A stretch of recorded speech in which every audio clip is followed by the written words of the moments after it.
Hey everyone! Are you ready to take your English listening skills to the next level?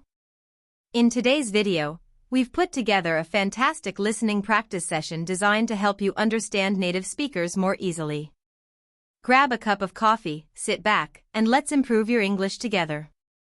Don't forget to hit that subscribe button so you never miss a lesson. Let's get started. Have you ever laid in bed at 2 a.m., replaying a single conversation from 3 years ago? Honestly, I do that way more often than I would like to admit. It is crazy how our minds suddenly decide to bring up ancient history in the middle of the night. It feels like your brain hosts a late-night drama show starring all your past mistakes. That is exactly what overthinking feels like for millions of people around the world. Why do you think we naturally tend to dwell on negative thoughts so much when it is quiet? Because when the outer world shuts down, all the inner noise in our head finally gets a stage to perform. It really wrecks your sleep quality and leaves you feeling completely exhausted the next morning. Overthinking doesn't just steal your rest, it slowly drains your daily energy, mood, and focus. I've noticed that whenever I overthink, my heart rate goes up and my body becomes super tense. That is your nervous system treating imaginary worries as if they were real, immediate physical threats. It is so exhausting to feel like every tiny thought is a life-or-death emergency.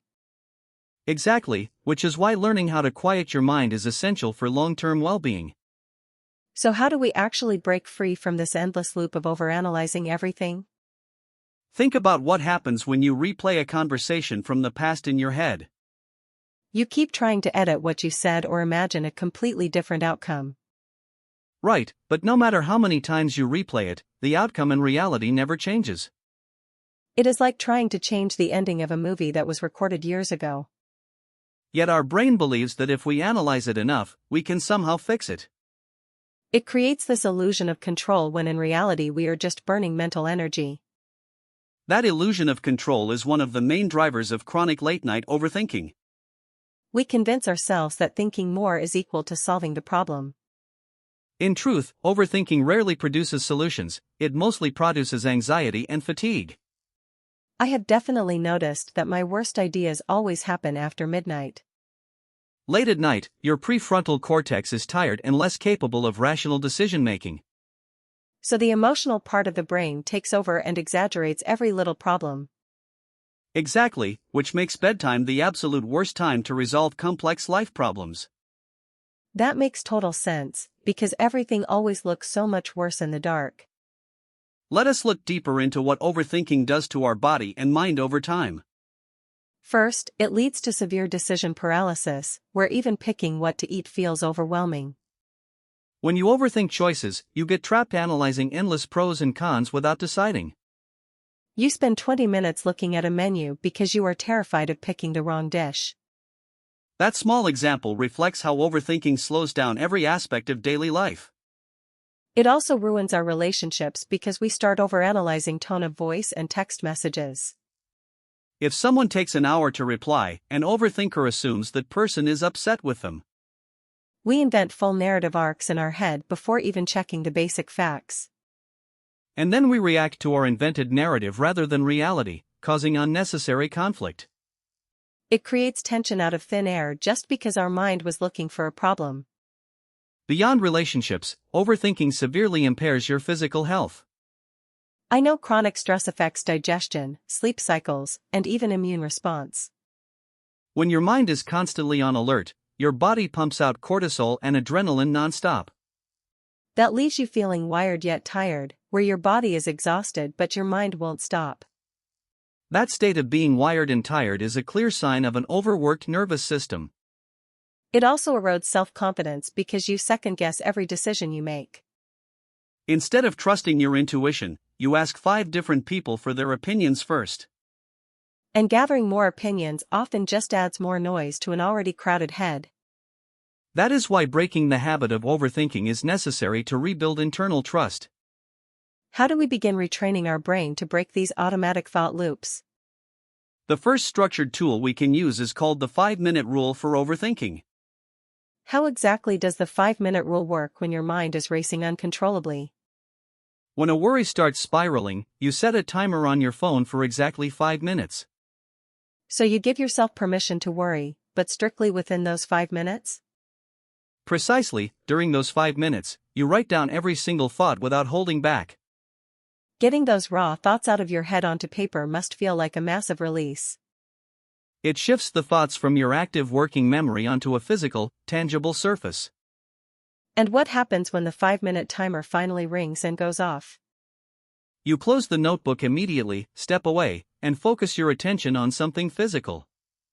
What if your brain tries to sneak back into that worry 2 minutes later? You gently remind yourself that your worry time is finished for today and resumes tomorrow. That sets a clear boundary with your own mind instead of letting it run wild. Boundaries are necessary not just with other people, but also with our own intrusive thoughts. I love that idea because it gives structure to mental chaos instead of burying feelings. Suppressing thoughts never works because whatever you resist will always persist in your mind. By containing it within 5 minutes, you acknowledge the feeling without letting it rule your night. Think of the 5-minute rule as giving your worry an official appointment. Instead of letting it drop by unannounced at 2 a.m., you assign it a specific time slot. Exactly, and when a thought knows it has a dedicated time, it stops screaming for attention.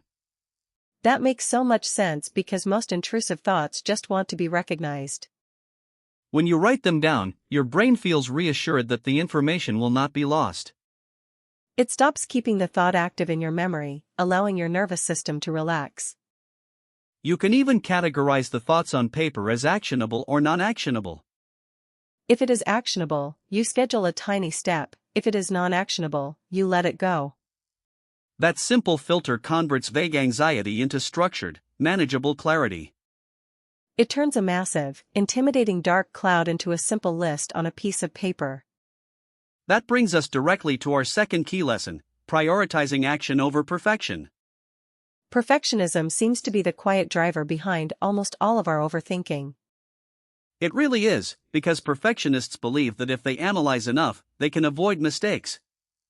They want a 100% guarantee of success before taking a single step forward. In reality, clarity comes from taking action, not from sitting around thinking about action. So overthinking is often just fear wearing a clever mask of preparation and planning. Exactly, and the ultimate cure for fear and doubt is taking simple, imperfect action. How can someone who struggles with perfectionism make that mental shift in daily life? Adopt the core mindset that done is always better than perfect, no matter the task. So instead of drafting the perfect email for 2 hours, you send a good draft in 10 minutes?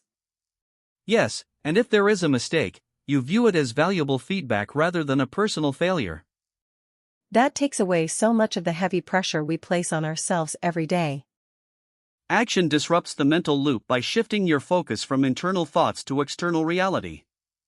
When you are physically doing something, your brain has less bandwidth available to overthink. Motion creates emotion, and movement is one of the quickest ways to clear mental clutter. I will definitely remember that next time I catch myself stuck in analysis paralysis. Consider how children learn to walk or ride a bicycle for the very first time. They do not sit around reading manuals or worrying about falling down 20 times. They just try, stumble, adjust, and keep moving forward until it becomes natural. As adults, we lose that willingness to stumble because we fear looking foolish. We overthink to protect our ego, but in doing so, we prevent our own growth. Taking small, messy steps builds genuine confidence far faster than overthinking ever could. Every small action you complete sends a signal to your brain that you are capable. It builds momentum, and momentum is the natural enemy of overthinking and self-doubt. When you are moving forward, even slowly, overthinking cannot catch up to you easily. So whenever I feel stuck in my head, I should just ask what small action I can take right now. Yes, pick the smallest possible step and execute it before your brain starts negotiating. That eliminates the gap between thinking and doing where overthinking usually breeds. Our third essential lesson is using the 5-year question as a powerful perspective filter.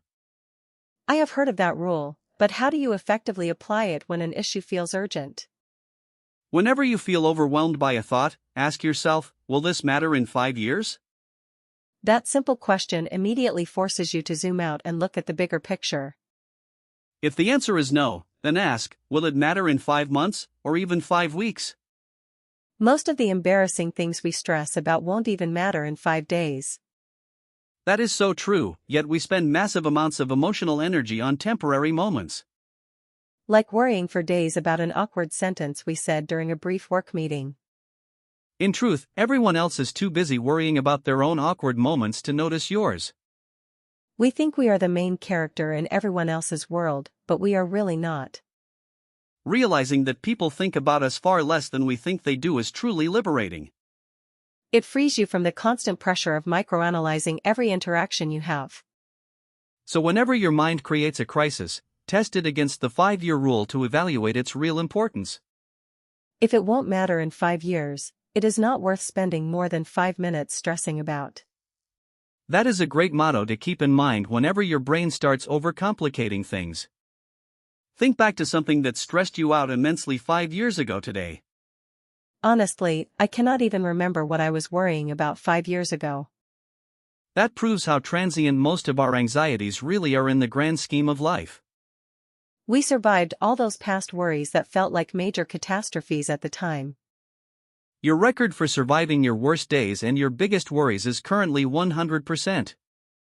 That is such a comforting stat to remember when feeling overwhelmed by a current stressor. When you zoom out, you realize that most daily problems are just tiny blips on a radar. It gives you immediate emotional distance from the heat of the moment. And that emotional distance allows you to respond calmly instead of reacting impulsively. It turns down the volume on drama so you can focus on what truly matters to you. Now, let us talk about one of my favorite mental tools, the Mind Café Metaphor. A mind cafe? Tell me how that metaphor works. Imagine your mind is a cozy, peaceful coffee shop sitting on a quiet street corner. I can picture it clearly, with warm lighting, soft music, and the smell of fresh coffee. In this cafe, thoughts are like customers who walk in through the front door throughout the day. Some customers are polite and pleasant, like happy memories or creative ideas. But other customers are noisy, rude, and demanding, like anxious thoughts and self-doubt. And overthinkers tend to sit down at the table with the rude customers and talk all night. Precisely, they pull up a chair, order extra coffee, and dissect every complaint the customer makes. So what should the cafe owner or barista actually do instead? You acknowledge that the customer entered, but you stay behind the counter and keep working. You do not have to give every single noisy customer your full time and undivided attention. They can sit at a table in the corner, make noise for a while, and eventually walk out. Because if you don't feed them attention, they get bored and leave on their own. Exactly, you are the cafe owner, not the customers, so you choose who gets served. That is such a comforting visual way to understand mindfulness and detached observation. When an overthinking thought arrives, say to yourself, that customer is back again. You let the thought sit in the room without accepting its invitation to start an argument. It changes your relationship with your mind from fighting thoughts to simply observing them quietly. I love that. It turns a scary, chaotic mind into a manageable, peaceful space. Let us take the Mind Café metaphor a bit further to see how it handles late-night thoughts. What happens when a really persistent, loud customer shows up right before closing time? That customer is like a late-night panic thought telling you that everything is going wrong. If you panic and try to physically throw them out, you end up creating a bigger scene. Right, fighting a thought directly gives it more energy and makes it linger longer. Instead, you just wipe down the counter, continue your routine, and let them sit silently. You accept that the thought is present in the room without believing every word it says. Just because a customer screams that the sky is falling doesn't mean the cafe roof is collapsing. That distinction between a thought and reality is the heart of mental freedom. You are the space in which thoughts appear, not the thoughts themselves. When you realize you are the container and not the content, overthinking loses its power over you. It gives you your control back without needing to force or fight anything. As we wind down tonight, let us talk about practical habits for a peaceful evening routine. What is one simple habit we can start tonight to prevent 2 a.m. overthinking? Try doing a complete brain dump on paper at least 30 minutes before going to sleep. Write down every single lingering task, worry, or idea sitting in your head. Yes, write it all down so your brain knows those thoughts are safely stored outside your head. That unloads your mental RAM so your brain does not have to keep refreshing those tasks all night. Combine that with slow, intentional deep breathing to calm down your physical body. Breathing deeply sends a strong safety signal directly to your autonomic nervous system. It signals that you are safe in your bed, in this moment, and there are no immediate threats. When your body relaxes, your mind naturally follows and slows down its racing pace. Create a bedroom atmosphere that promotes peaceful rest, free from bright screens and notifications. Put the phone away across the room so you are not tempted to scroll or check late emails. Give yourself the gift of a calm environment and permission to rest without carrying the world. Tonight is for resting, recovering, and recharging for whatever tomorrow brings. Another effective nighttime technique is progressive muscle relaxation before sleep.